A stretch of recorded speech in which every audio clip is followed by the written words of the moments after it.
Olá, amigo, Deus abençoe você que está aqui comigo. Eu sou o Padre Márcio Cantelli. Nós estamos na Semana da Páscoa. A liturgia chama essa semana de Oitava da Páscoa, como um grande prolongamento do dia da ressurreição. Então, as leituras dessa semana vão focar no Cristo vivo, no Cristo ressuscitado. Já na segunda-feira, no capítulo 2 de Atos dos Apóstolos, nós temos o sermão de Pedro, que ele faz ali no dia de Pentecostes, mostrando que aquele mesmo Cristo que os homens mataram, Deus o ressuscitou e ele está vivo.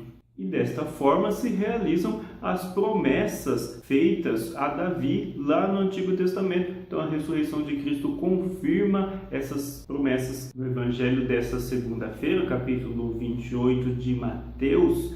Fala dos guardas que vigiavam o túmulo. Eles foram lá nas autoridades dizendo que o que tinha acontecido, que Jesus tinha ressuscitado. E as autoridades então pagam para eles dizerem que na verdade os discípulos foram à noite lá e roubaram o corpo do Senhor. E esse boato, a leitura diz que esse boato se espalha até os dias de hoje. E na verdade é isso mesmo, até os dias de hoje tem pessoas que não acreditam na ressurreição de Cristo, dizem que é uma farsa, é uma invenção da igreja, não acreditam na ressurreição de Cristo. Na terça-feira, mais uma vez, Pedro ali no dia de Pentecostes, é o encerramento do discurso de Pedro no dia de Pentecostes, o povo todo entende aquele discurso, aceitam o testemunho de Pedro a respeito do ressuscitado e acreditam nele, aderem a Jesus Cristo e são batizados. Então, no final desse grande discurso, muitas pessoas são batizadas, muitas pessoas aceitam Jesus como seu Salvador. E é interessante esse testemunho.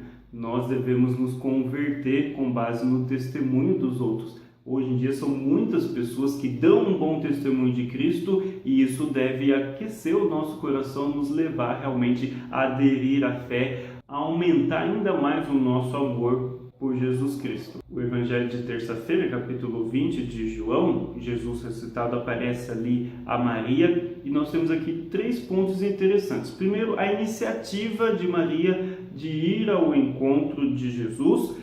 Lá ela reconhece Jesus e logo depois Jesus dá a ela a missão. A iniciativa, o reconhecimento, a missão, esse esquema permanece até hoje. Hoje nós devemos ir ao encontro do Cristo, reconhecê-lo como nosso Salvador e aí ele nos dá essa bonita missão de testemunhá-lo com a nossa vida.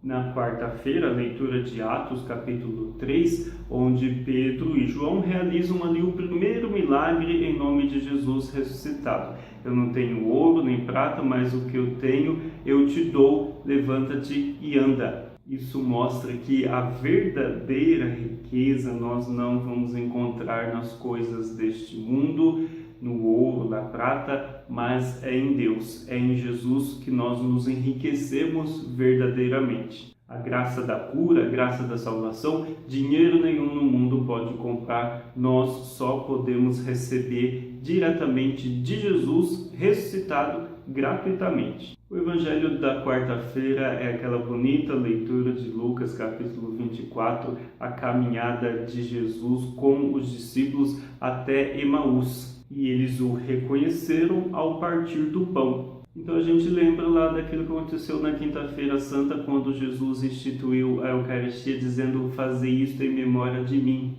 Nós não vamos mais encontrar Jesus de carne e osso nesse mundo, mas nós vamos encontrar o seu corpo e o seu sangue que nos garantem que ele caminha conosco, ele continua caminhando conosco no dia a dia, mesmo que nós não o reconheçamos. É a Eucaristia que nos dá essa certeza da presença de Jesus junto de nós. Na quinta-feira, Pedro faz de novo um bonito discurso falando de todo o Antigo Testamento, mostrando então para os judeus que a ressurreição de Cristo está incluída aqui no processo da salvação.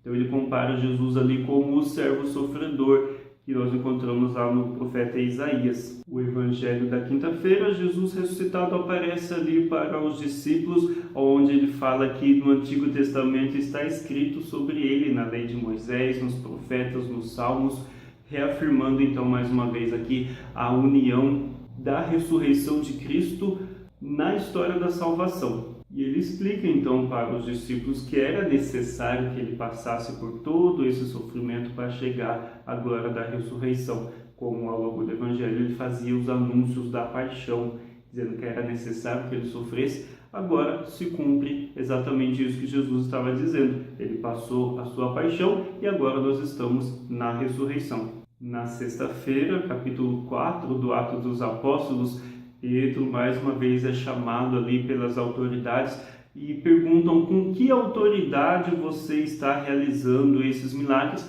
E Pedro diz claramente que é em nome de Jesus de Nazaré que vocês mataram, mas que agora ele está vivo, ressuscitado. É em nome dele que esses milagres acontecem. Isso confirma então que os prodígios que o Cristo fazia enquanto ele estava vivo, ele está aqui novamente vivo, então os prodígios continuam sendo realizados. Encerrando a semana, o Evangelho de sexta-feira, capítulo 21 de João, Jesus come pão e peixe ali junto com os seus discípulos à beira do mar da Galiléia. Então mostra que o ressuscitado continua presente no cotidiano do nosso dia a dia. Enquanto os discípulos estão ali agora nesse grande mar da vida sendo pescadores de homens, o ressuscitado continua presente no cotidiano, no dia a dia. Então o fato de Jesus comer pão, comer peixe, o ressuscitado comer pão, comer peixe, mostra que ele está presente no dia a dia dos discípulos. Essa então, meus irmãos, foram as reflexões sobre as leituras dessa primeira semana da Páscoa, a oitava da Páscoa. Espero que você tenha gostado desse vídeo, deixa aí o seu joinha, se inscreva aqui no canal, acompanhe aqui os próximos vídeos e tchau, e até o próximo vídeo.